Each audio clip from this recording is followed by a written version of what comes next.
So I try to tell you a little bit about,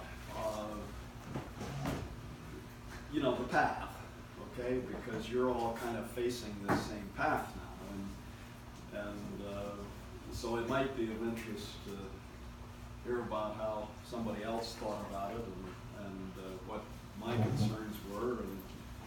And the bottom line is it's, I don't know, it's a pretty haphazard process. You pretty much try to find what the possibilities are, and then you pick one of the possibilities. And which possibility you go for, of course, makes a little bit of a difference in how you think about it. So I'll tell you a little bit about that. And then the other thing that I've found is that, you know, once you develop some capabilities, it's surprising how diversely applicable they are, right? So the science is basically, I used to tell my undergraduate class, it's like Scrooge McDuck and his money bin. I mean, you know, you can have a gauge on the side of the money bin and estimate how much money's in it, or you can take into account how much money's going in and how much is going out and sort of integrate it up.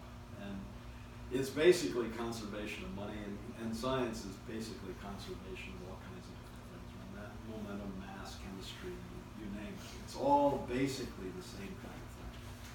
So you can apply it to a whole diversity of things, particularly in a subject like geology, which is the great thing about geology. There are just all kinds of things that you stumble over that are very interesting.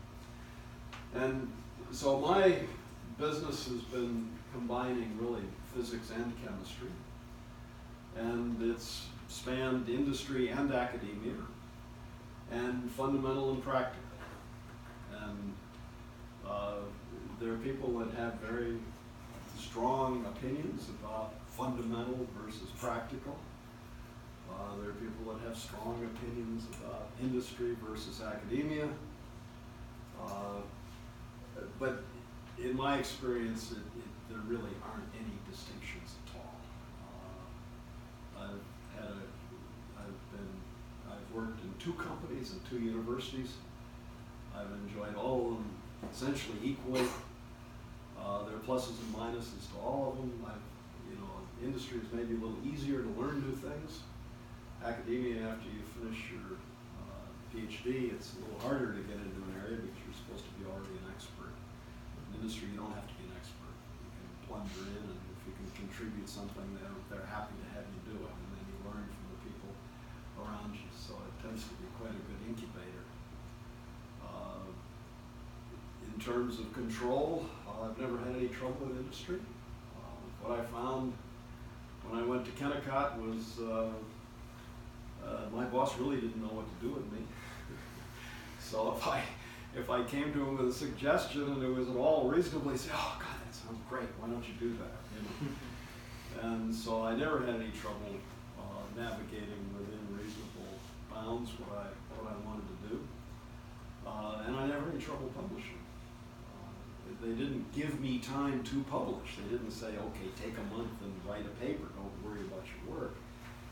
But on the other hand, in industry, people tend to work sort of 9 to 5-ish or so, and there's plenty of time in the evenings, there's plenty of time on the weekends, and you can, and nobody knows what you're doing anyway. So, you know, you don't ask them for time, but if you want to work 3 days on something and then get back to what you're supposed to be doing, nobody can tell you you're doing it. So really, there are no constraints, there are constraints in both academia and industry. You don't have to worry about funding.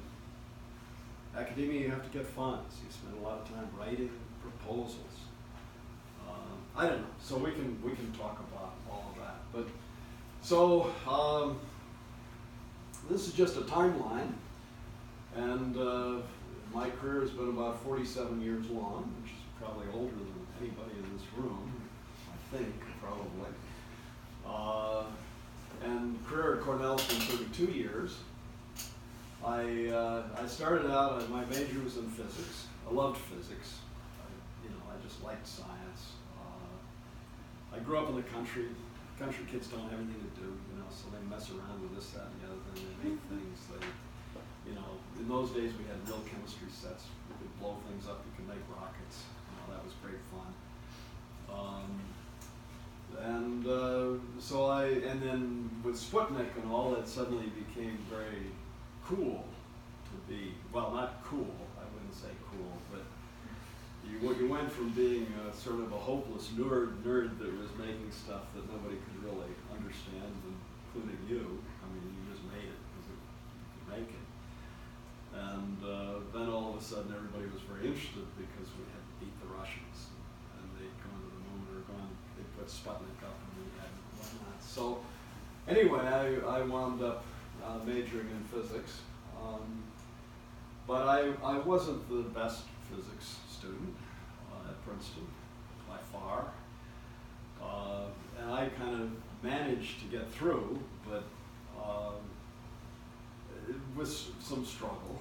And I really liked it, and I got involved and arranged an undergraduate thesis. But I thought, it would be great to be one of the top 5 physicists in the country, but I didn't want to be number 20, kind of scraping along, trying to understand what people were doing and barely hanging on. So I thought, well, okay, I'll go to law school. So I went down to law school for a year. And you can imagine a physicist's view of the law. You're going to sit down and you're going to work out the perfect society, and you're going to understand how the laws work, and you're going to tune things and whatnot. Well, of course, that wasn't how it was at all. And it's all case, and there's good reason for this. It's all case history, so it's all experience. And it's like Bible studies. So if you're going to argue a case, you go to the Bible, you look through all the various cases, and you cherry pick what supports your case, and you go and argue it in front of the judge, and the other side cherry picks their arguments and argues it in front of the judge, and then the judge or jury decides. It's not a bad way to do it. It's probably the best way to do it. But it wasn't exactly what I had in mind. And meanwhile, I'd done a thesis for a very good physicist, Bob Dickey, and it was on glacial rebound. We got 5 pounds of SS-91 bouncing putty, slate putty. I poured it into a big tub and put in little forms for the glaciers, got it into isostatic fluid, plucked it out, and then measured the rebound with crossed traveling microscopes, and did some theory on it and whatnot. And he said, well, what are you doing? And I said, well, I'm going to go to law school. And he said, well, if you ever change your mind, there's a field called geophysics, which I think is pretty good. And let me know. And so I got down to law school, and after half a year, well, Jesus, what is this thing called geophysics? Because law school didn't look all that hot, and you could go to grad school for free, and somebody paid for it. You had to pay for law school. So anyway, I thought, well, I'd give him a call. So I gave him a call, and I said, well, you mentioned this thing called geophysics, but A, I have no idea what it is, and B, I have no idea how to apply or anything else about grad school. And he said, well, why don't you stop? You're going to be coming past Princeton on the way to your parents in Connecticut for Christmas. And I said, yeah. I said, why don't you stop by and I'll introduce you to the geology department. And he said, I just had a young graduate student that joined the faculty. His name was Jason Morgan, and I think he's pretty good. And so I'll introduce you. And so I said, fine. And I went, and it was a complete, utter disaster, just complete disaster. I mean, the first person I talked to was Harry Hess. Right now, Harry Hess was, of course, very, very good, but he didn't talk. He was famous for not talking. And I, of course, didn't know this, so I was there, being interviewed, and I sat down, and I'd say something, and Hess wouldn't say anything. And I thought, oh, shit. And so then I'd say something else, and he still wouldn't say anything. God, that was even dumber than the first thing I said. And so after a while, he said, well, how about we go see what Finney's doing? I great, let's go see what Finney's doing. So we went over to see Finney, and Finney was watching football, which I wasn't the slightest bit interested in, didn't know anything about. And so, you know, Finney and I talked about football or whatever, and, you know, it sort of went from there. And so I filled out the forms and whatnot, and I thought, okay, that's it. If I get in, fine. If I don't get in, fine.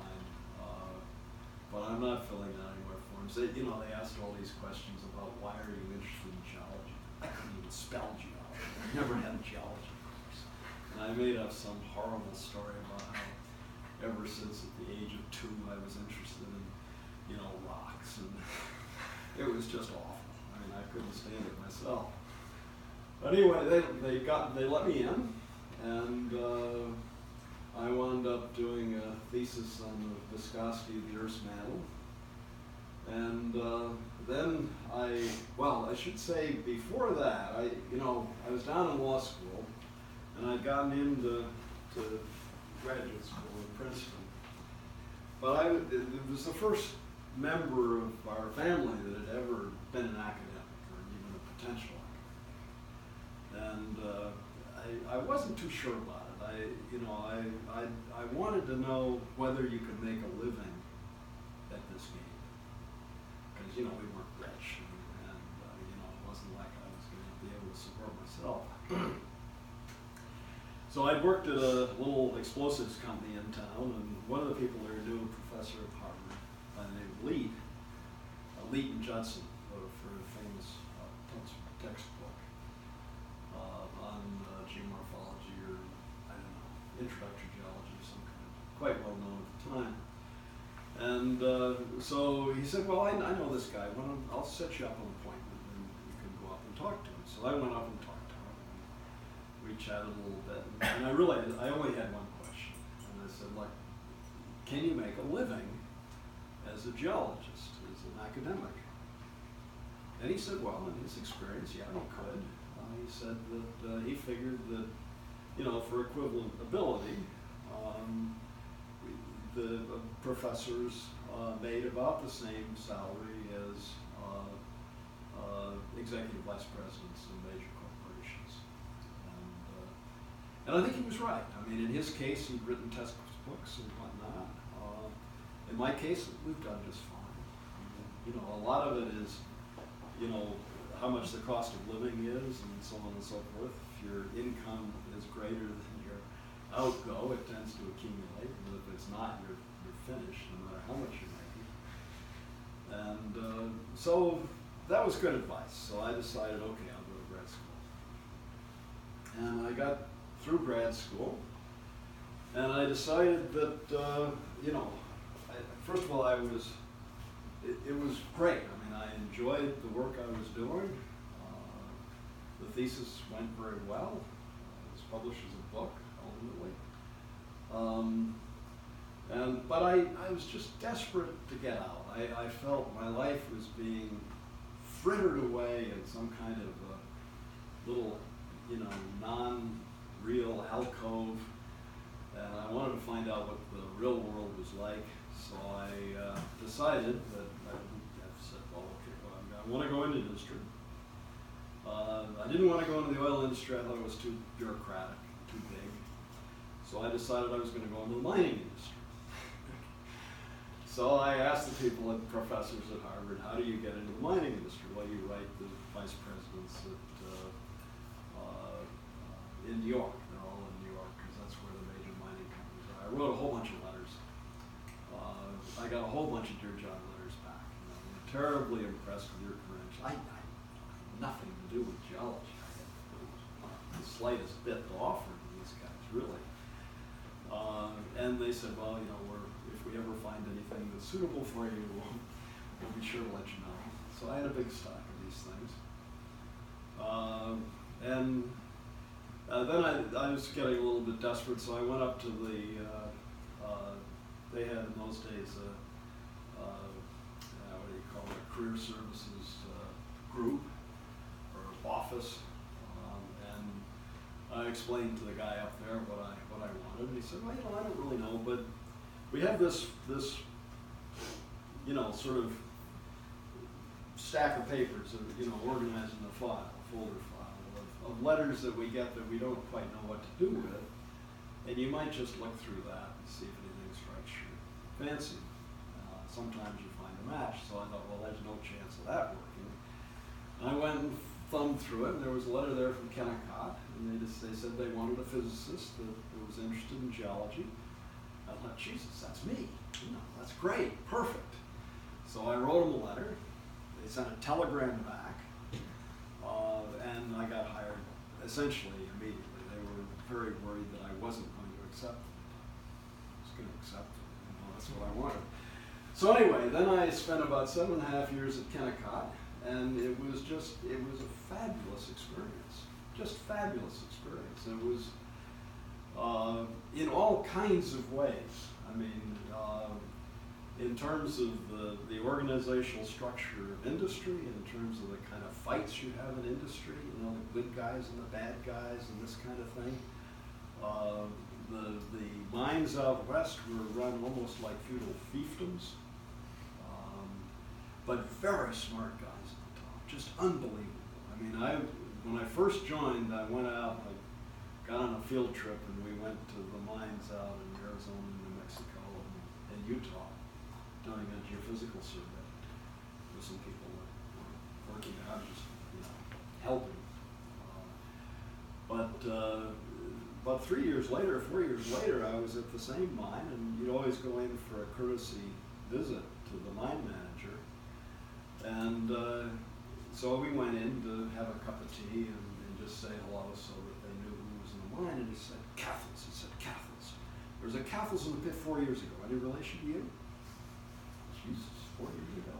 God, nobody else I know is Cathles. Must have been me. I couldn't remember, and he remembered. It's just unbelievable. And these guys in those days, they ran the town, they ran the mine, they ran more or less the justice system and whatnot. It was amazing and very independent. And so lots of interesting projects there. I'll show you a little bit on this as we go on. Where were you based? Pardon? I was based at Ledgemont Laboratory in Lexington, Massachusetts. Yeah. And the office was out in Salt Lake City. Well, the exploration office was out in Salt Lake City. Yeah. And again, I pretty much ran my own show, so I would go out for a couple of weeks every winter for sure, because the skiing was very good out there. And we just had a huge amount of fun. Yeah. And a lot of people with different expertise, and I'll give you a few more hints as we go along here. How large was the company? Pardon? How large was the company? At the lab, there were about 200 people. The lab was a university without any students, and they had a microprobe and all this kind of stuff. It was well funded, and very good people. They hired pretty much top people from MIT and Harvard and various different places, and very interesting projects. Manganese nodules, roof stability, in-situ leaching,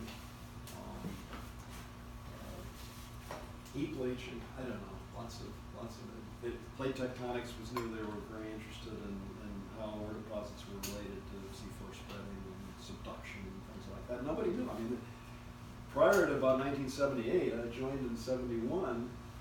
78, they discovered the black smokers. 71, they knew about plate tectonics. And they realized that this rim of fire around the Pacific had something to do with subduction. But it was brand new. I mean, none of the guys in management were schooled in that kind of thing. I knew about it because I'd just come through university. So that was about 7.5 years with Kennecott. And then Kennecott fell on hard times. Its mines in Chile were nationalized. Very sad.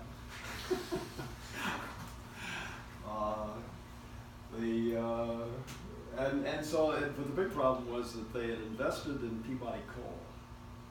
And at the time they checked with the FCC and it was okay, but the FCC changed its mind. It said, no, you've acquired this coal company and it's the biggest one and you're constraining trade. And so they'd fought it for about 10 years. But finally the decision came down they had to divest. So they had all this money. They had about almost $1 billion in the bank, which made them prime takeover because somebody could just get their money and shred the company and get rich. So they had to spend it right away. They spent it right away on a bunch of things that probably weren't very smart because they were so rushed, and it just kind of fell into kind of chaos. And I decided that it was going to take them a couple of years to sort out, and I was too impatient, so I decided I'd go find something else. So I went to Penn State. Penn State, the black smokers had just been discovered. We had a fantastic project at Penn State on chromomassive sulfide deposits compared to the seafloor deposits, and a number of different field seasons and whatnot, exploration in Japan. And then I left Penn State and went to the Chevron Oilfield Research Company in California. And they had a minerals group there, so I tried to help them explore for perfect coppers and other things, VMS deposits. Did a big, I'd done some modeling of oxygen isotope alteration with these chromomassive sulfide deposits. I'll show you some of that in a minute.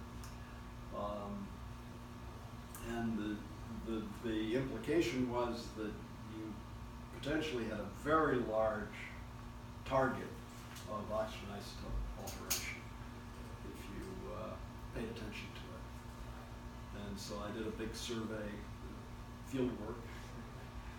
Me in the field is not the best combination, I would have to say. We got stuck the first year almost every time we drove out. But we collected about 350 samples, and a very interesting pattern and a lot of implications out of that. And then in 1986, I was walking down the hall about to go to lunch, and Jack Oliver called me. And the secretary at the entry of the building said, you have a call. And I said, okay. So I took the call, and Jack didn't say, he was not, he was man of few words, I would say. So Jack said hello, and he said, how are you? And then he said, are there any circumstances under which you might consider a position at Cornell? And I said, well, Jack, I can't say there are no circumstances under which I might consider a position at Cornell, and I'm quite happy where I am. I'm not looking around. And but I'd be perfectly happy to come give you a talk if I'd like to visit. And he said, well, that's good enough. Why don't you come give us a visit? So I went to Cornell, and I gave a talk. And then we went out to dinner. And at the end, they said, well, why don't you just write down what it would take to get you here? I said, well, that's easy. I'll just write down a little too much, and they'll say, well, we can't possibly do that, and everybody will part friends. So I wrote down what I thought was, nothing compared to what you get today. But I thought it was just a little too much for Cornell. So they met it, and they met a little bit more than what I'd asked for. And so I thought, oh, shit, what am I going to do now? I can't just take the first thing that hops in my lap here. This is crazy. So I decided I had to go talk to a few other people at least. So I went to Lamont, and I went to a few other places and to see what the land was like, and got a number of different offers, but Cornell's was actually the best. And so we wrestled, what are we going to do? This was a very discretionary decision at the time. I think it was the right one.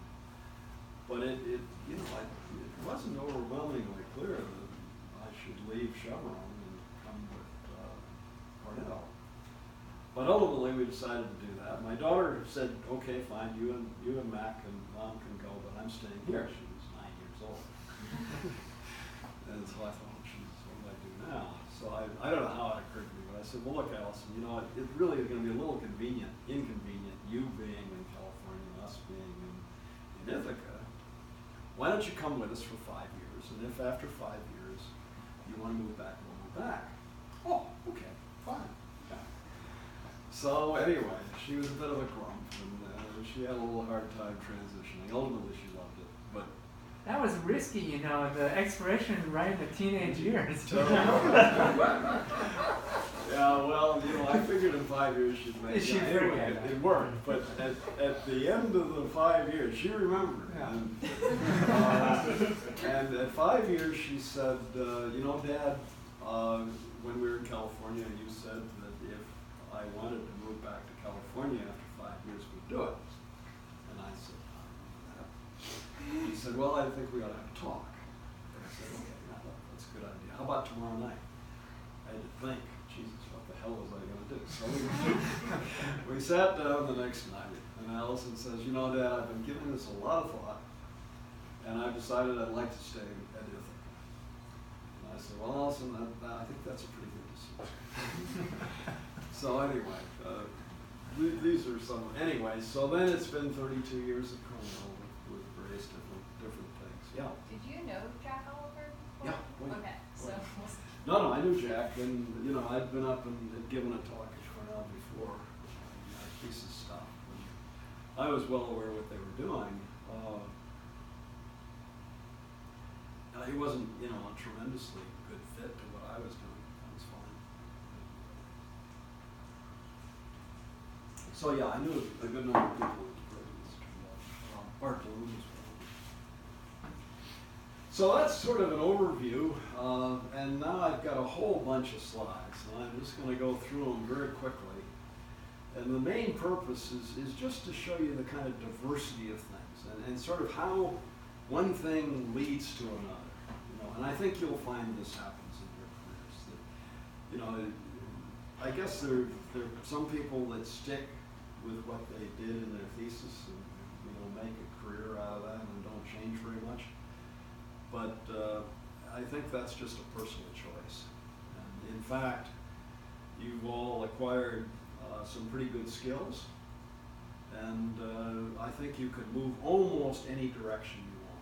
And the one advice, I get a little bit of advice at the end, but one advice I would give is to make sure at each step you really understand what you're talking about.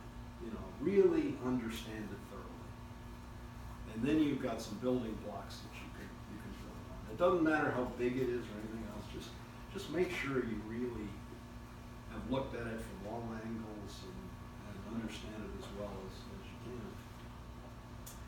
Okay, so in more or less order, so in my thesis I did glacial isostatic adjustment. And you know, there's lots of evidence of this. This is a guy, von Kittelsen, that makes these troll diagrams. And one of the Bjorn Anderson, was a glacial geologist, has a book, Ice Ages in Norway, and he was out walking around and talking to lots of farmers and whatnot. And in 1955, he talked to a farmer, and the farmer said, you know, quite frankly, I can't see any better explanation for what we see than trolls.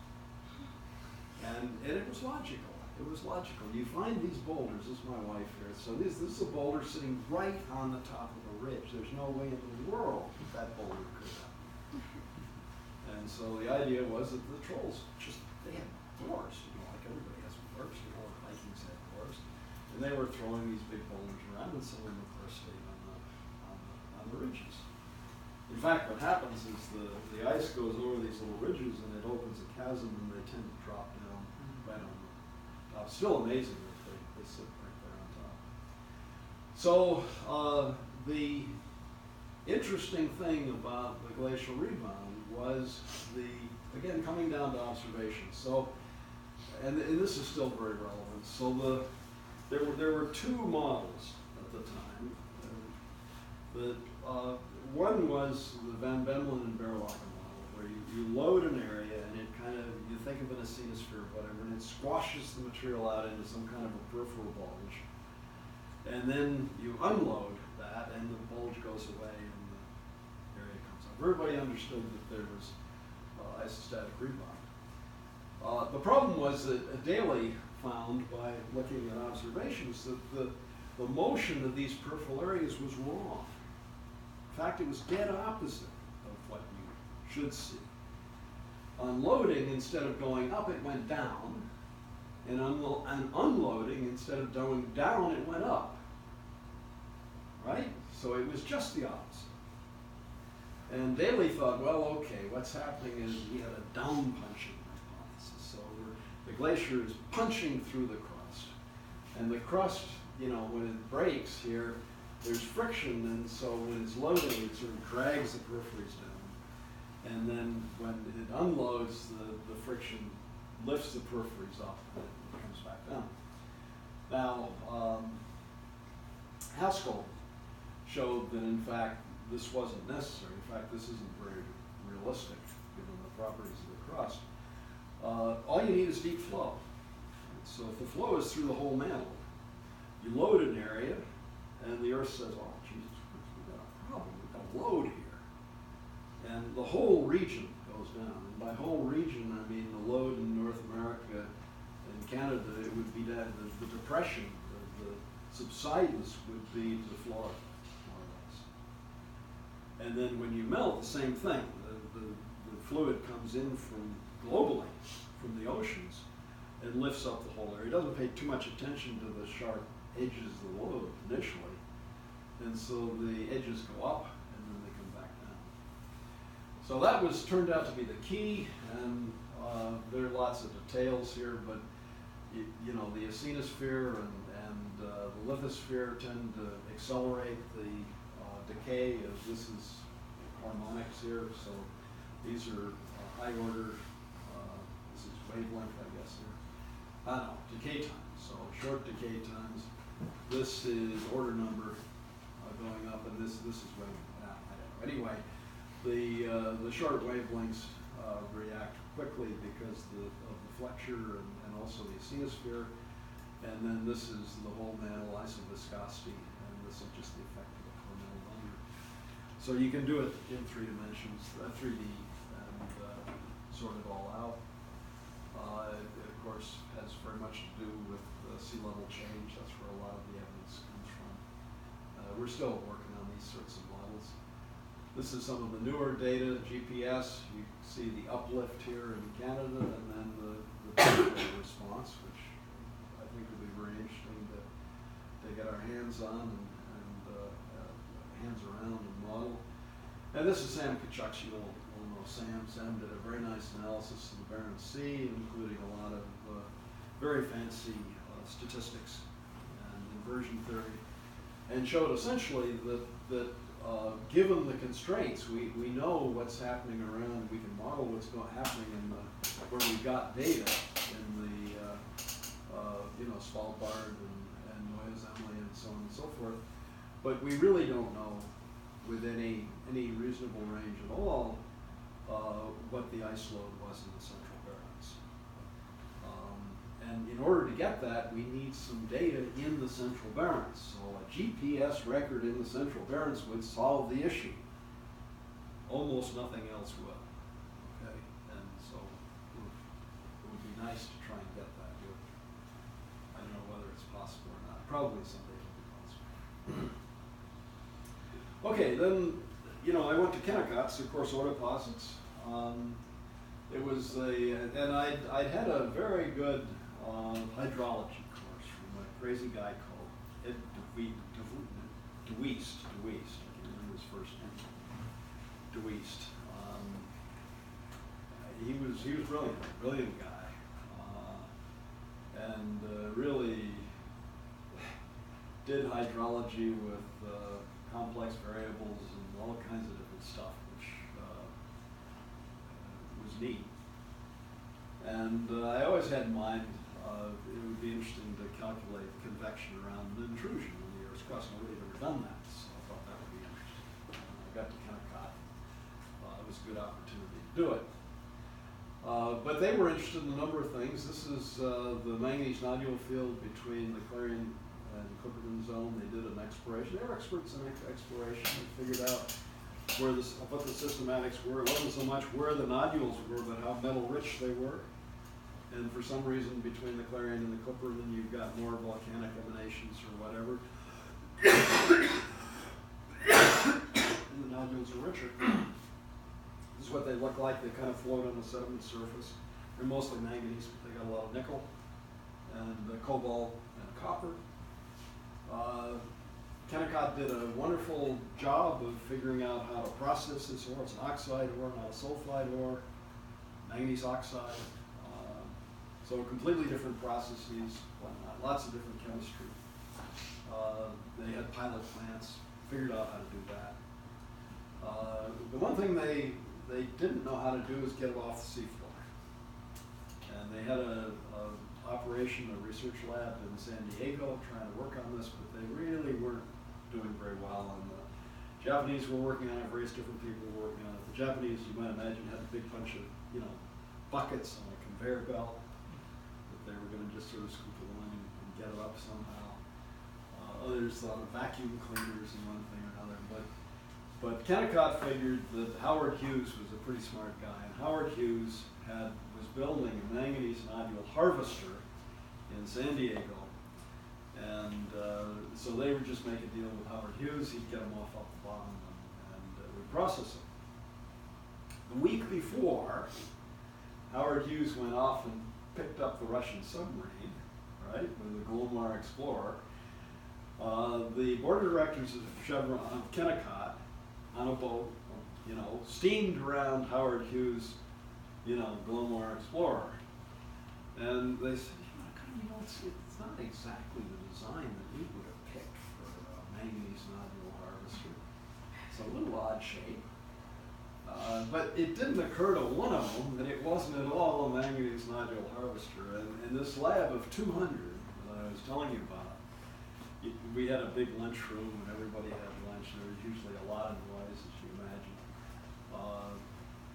When it turned out that Howard Hughes went and picked up the submarine, you could hear a pin drop. Nobody said a thing at lunch. It was just dead silent because everybody knew the whole project was toast. It just wasn't going to go anywhere. That was the end of it. So that was pretty interesting. Now out of this, you see, they were going to mine a lot of nickel along with copper and cobalt. And one of the things that they needed to know was what the competition was for nickel. Now, nickel is an interesting commodity because the Russians had a town called Norilsk, which had one of the biggest nickel deposits in the world. That was totally secret. It was north of the, north of the Arctic Circle, perpetual darkness in winter. And they were very secretive about it. All the maps were altered, and no word was supposed to come out. There was a consulting company called Arthur D. Little in the Boston area, and Kennecott commissioned Arthur D. Little to find out what kind of resources they had in this Norilsk deposit. And Arthur D. Little hired people that read Russian. They got all the literature they could lay their hands on, all the mining magazines and whatnot. They got copies of everything they could. They put it all together and they wrote a report. And the vice president brought it to me and said, okay, read the report. You can't give it to anybody. I don't know, it's like crazy Xerox thing. They don't have pictures. I'll show you a few of them.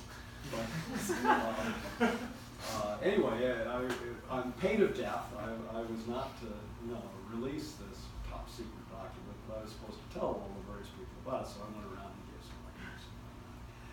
And basically what they did, they pieced it together as a marvelous report. It was one of the best geological reports I've ever read. It was absolutely crystal clear. It did the geology beautifully, it did the ore tonnages and everything, and it was about, plus or minus, now we know the resources, it was about within 30% of what actually was there. Remarkably good job. So here's some of the diagrams out of that. The Norilsk deposits are, this is the Siberian flood basalts here. Huge area of Siberia just covered with flood basalts.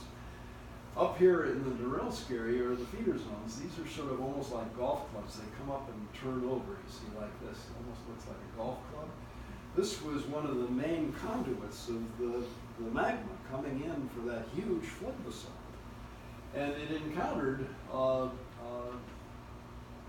some sulfur. The Russians were looking for coal in that area, and they came upon this dark rock that was very heavy and took it back, and it turned out it was nickel. But what happens basically is that the magma comes up, it's got nickel and whatnot in it, and then it gets some contaminants like sulfur in the stratigraphy, and the sulfur fluxes out the sulfide, and it just sits there like mercury in the bottom of these feeder pipes. It just collects there, and there's some disseminated stuff as well. So this kind of illustrates another thing which I've always felt, my interest being ore deposits. But you know, many people find ore deposits, or many fundamental geologists think ore deposits are just flukes. You know, you want a fresh rock. Don't waste your time on those altered rocks. I would say just exactly the opposite. These ore deposits are reflecting the processes that really count in earth science, and it's Lashirt's principle. You know, if you have a big physical process, it'll have some small electrical effects, it'll have some small chemical effects, it'll have consequences in other areas, off diagonal.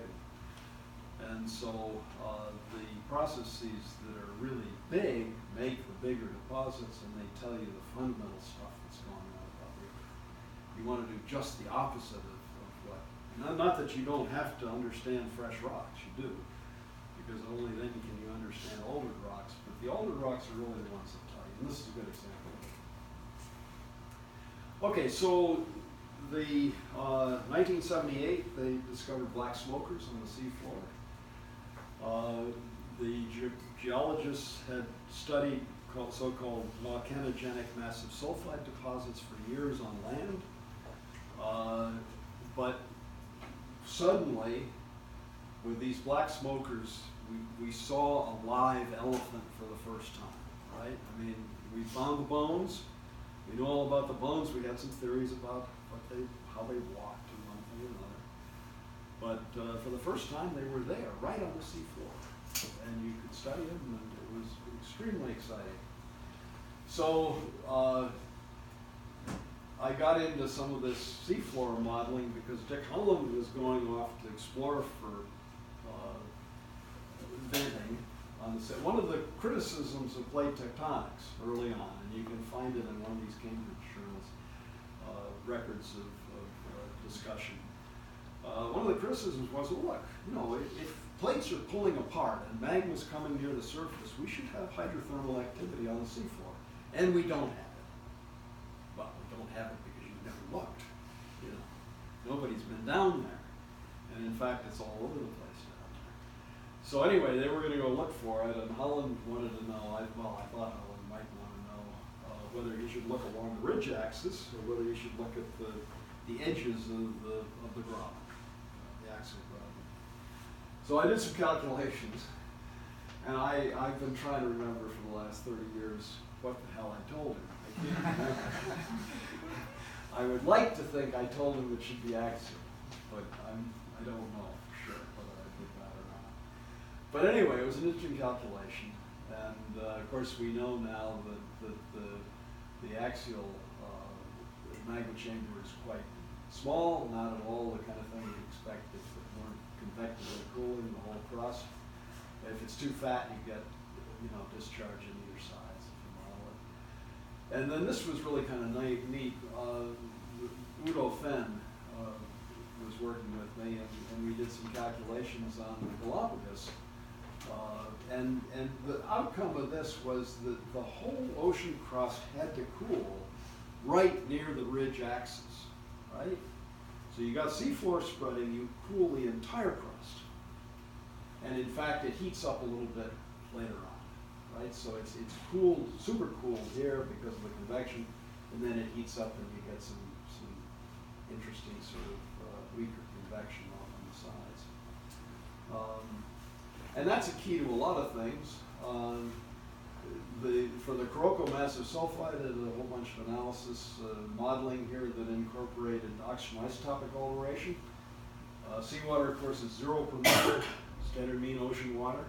Standard mean ocean water is 0 per mil. Standard mean ocean water is 0 per mil. That makes sense. At low temperature, the fractionation factor between water and rock is very high, so the water goes to about minus 27 per mil.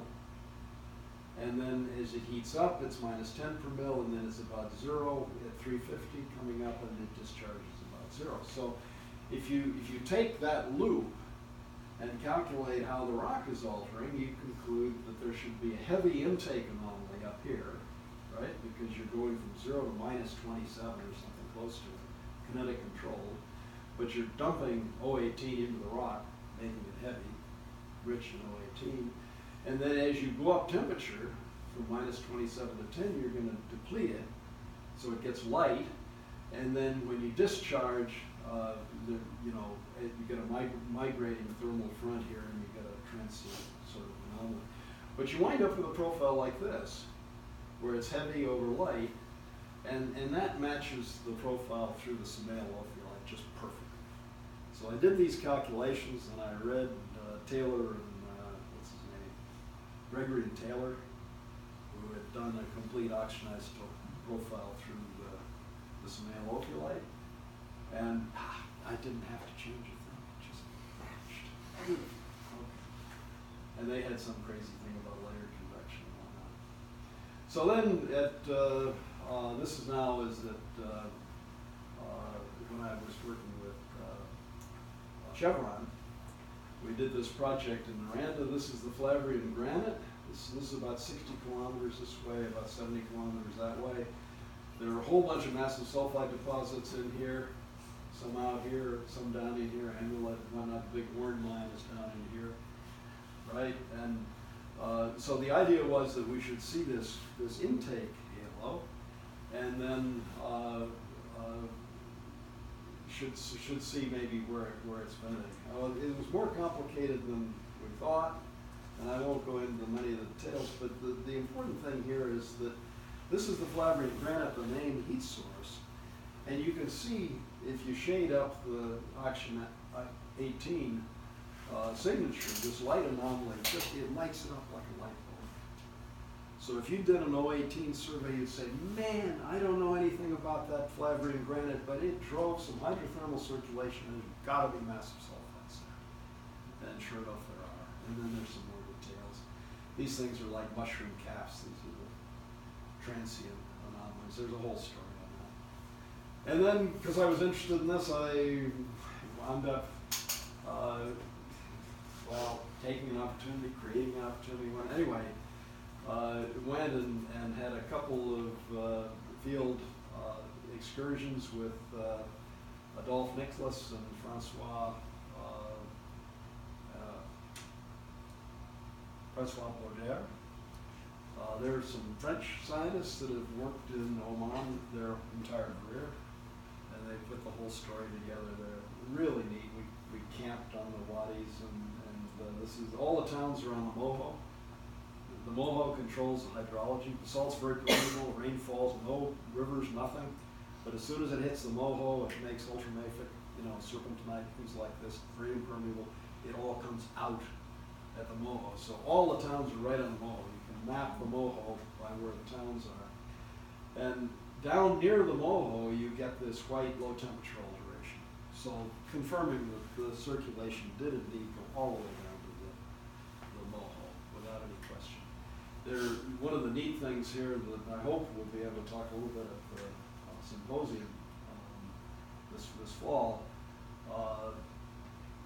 there are some gabbros. Most gabbros are kind of gray. There's some gabbros that are black gabbros, because when we went to look, see, they didn't really know about the circulation going on all the way down the Moho. That was a new idea. And so the first season was just looking and seeing if there was any evidence. And yeah, there was. It was dead obvious. It didn't have to be pushed at all. But then they found that there were some gabbros right at the Moho that were black and weren't altered. And they get protected near the border of the magma chamber when the magma, extends or whatever. I don't know quite how that all works, but in any case, there are some of these black gabbros, and they've got perfectly unaltered material, this crystalline glass. And so we're going to look at that for some things. And then how these intrusions work. Well, you've got an intrusion, and you've got circulation around it. 350 degrees centigrade here, 350 degrees centigrade. 1,200 degrees in the middle, a transition zone of maybe 800 meters or something. And lots of thermal contraction, and so because of the thermal contraction, you can make sort of tension cracks, and this is Schiffery stuff from the Bushveld, Schifferys and Skinner, and these are some of the cracks. Some of them have no halos at all, and they're very high temperature, and some of them have halos that open a little bit longer, but basically these cracks open up, the seawater goes in, it flashes to steam, the steam comes out, it leaves behind its salt. So you have saline-rich chlorites and amphiboles in these veins, and it explains why on the seafloor, although seawater is what's convecting at the mid-ocean ridge and discharging the axial part of the ridge and making black smokers, et cetera, the seawater that's discharging never has seawater salinity. It goes from about half to about twice seawater salinity. And that's because it's interacting and it's losing its salt, so it's dropping down to about half. And then as the seafloor spreads and as the convection cell goes in and excavates the salt that's left behind, it gets the higher salinity.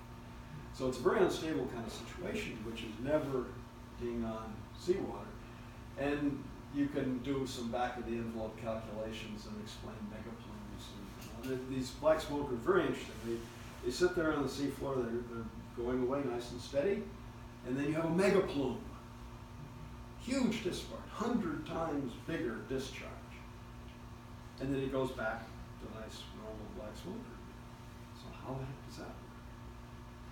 Well, it has to do with the dynamics of the flow zone, the 350 degree C flow zone, and if you dilate it, make it permeable, you empty it, and then it gets empty, and then it goes back to the normal operation. So that's the strength.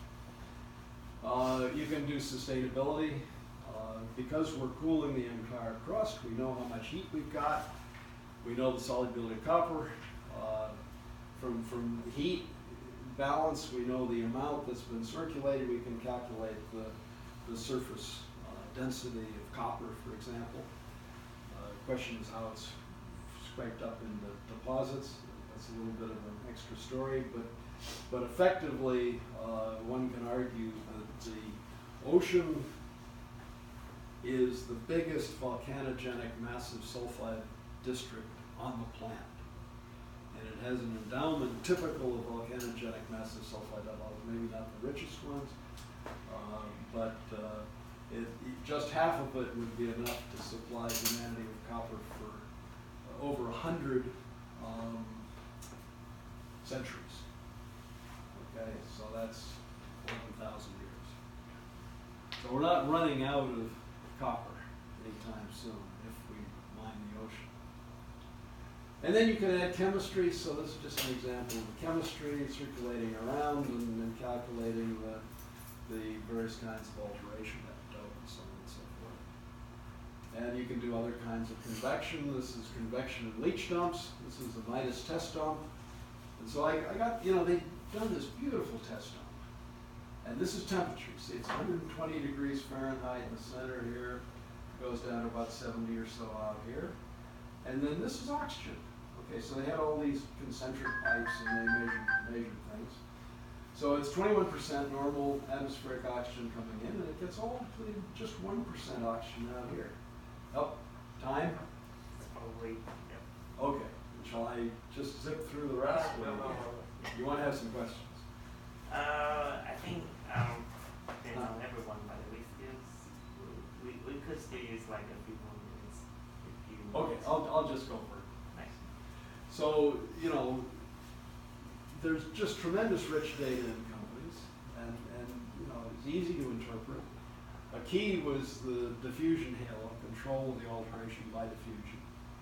And we ran some tests in insulating columns. These are 40-foot high, 10 feet in diameter, liquid oxygen tanks for missiles that somebody had tied together, and we loaded them with 170 tons of ore and leached it for 2 years.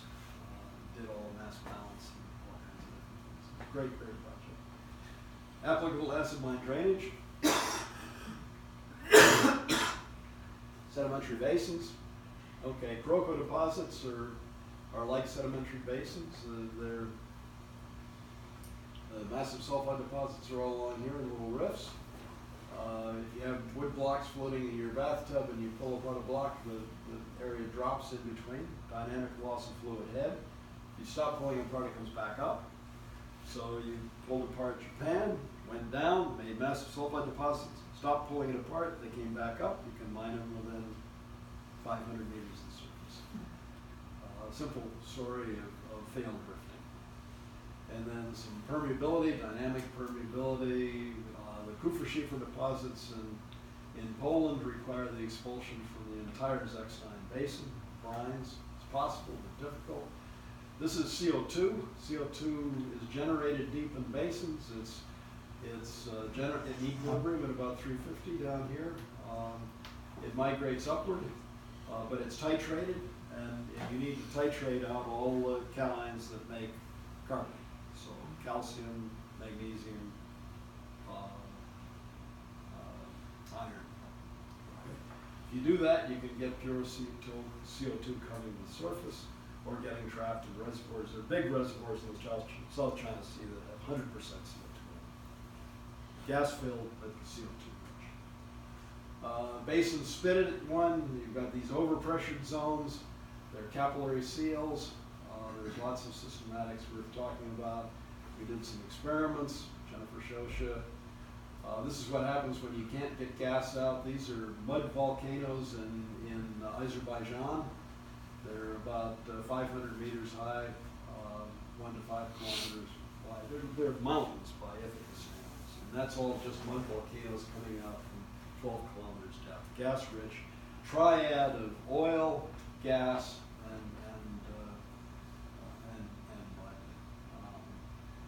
pockmarks on the sea floor in gas dynamics, migrating seals giving you different compaction profiles.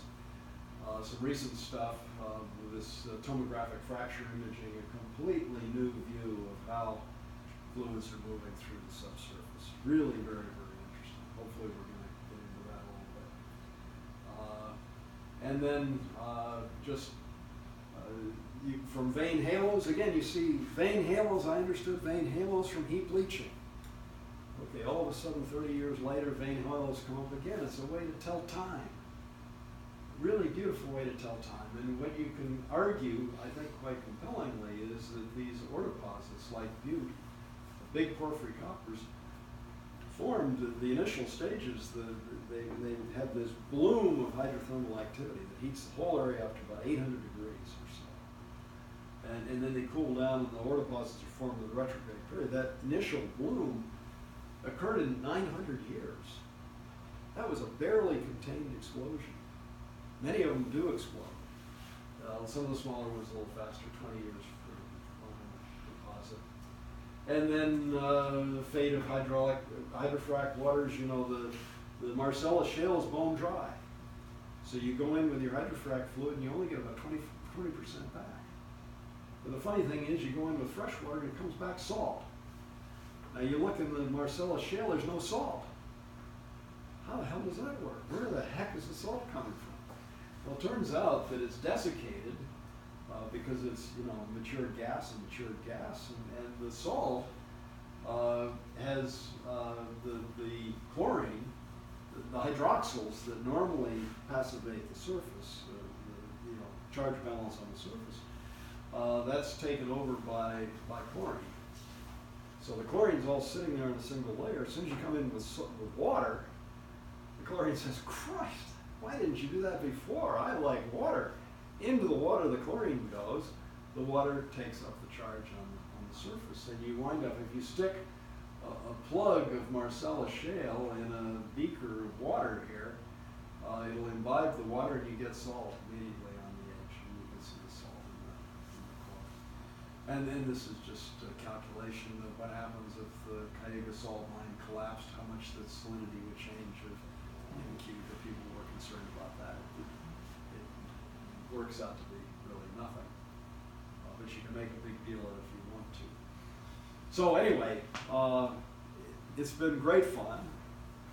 I highly recommend all of this as a career. I guess the message is, as I said at the beginning, be sure you know what you know, right? Really pay attention to that. And follow your interests and opportunities. And basically, most important thing is to have fun. I think that's the most important thing for your career. Have fun. People like to be around fun people having fun. They don't like to be around people that are under pressure and feeling, crummy and, grumpy in one thing or another. So have fun, you'll do well, and I wish I was your age again, I'll tell you that. Okay, so questions.